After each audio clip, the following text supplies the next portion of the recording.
বিসমিল্লাহির রহমানির রহিম। কুল ইন কুনতুম তুহিব্বুনাল্লাহ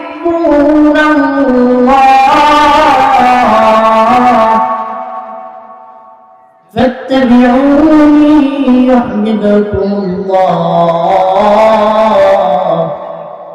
ويغفر لكم ذنوبكم والله غفور رحيم।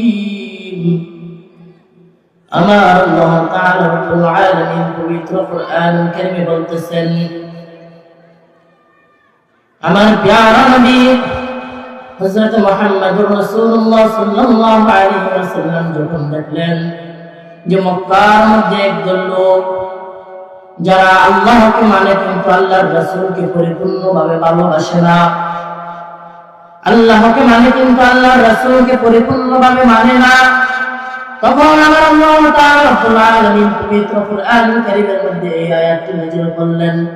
কুল হে নবী আপনি বলে দিন, ইন কুনতুম তুহিব্বুনাল্লাহ, যদি তোমরা আমি আল্লাহকে ভালোবাসতে চাও, ফাত্তাবিউনি তোমরা অনুসরণ করো, ইউহিব্বুকুমুল্লাহ তোমরা আমার হাবিবকে অনুসরণ করো। বলেন আল্লাহু আকবার।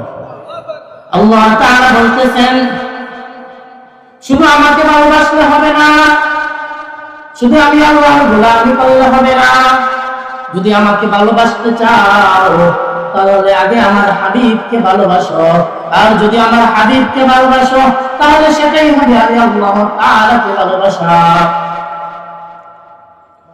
আর যদি আমার হাবিবকে ভালোবাসতে পারো তাহলেই তোমার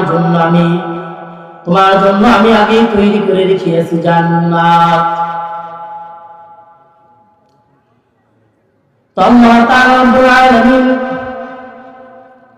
ওই যে মক্কার মুসলমান যারা মুসলমান দাবি করে কিন্তু নবীকে পরিপূর্ণ মানে না, তারা আল্লাহর কোরআন মানে। আজকে আমাদের বাংলাদেশে একদল রয়েছে যারা বলে যে আমরা কোরআন মানে হাদিস মানি না।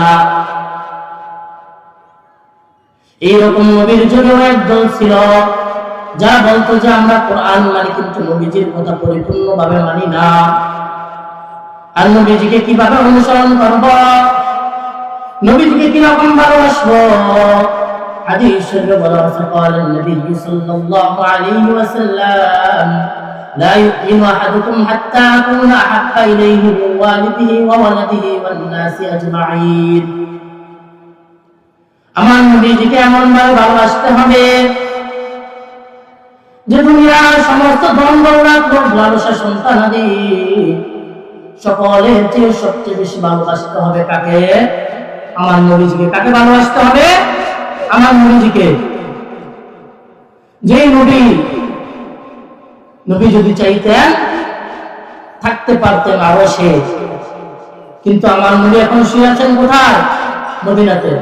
বলেন, ও প্রিয় হাবিব পাগলের রাখছো কেন দূরে, ও প্রিয় হাবিব পাগলের রাখছো কেন দূরে।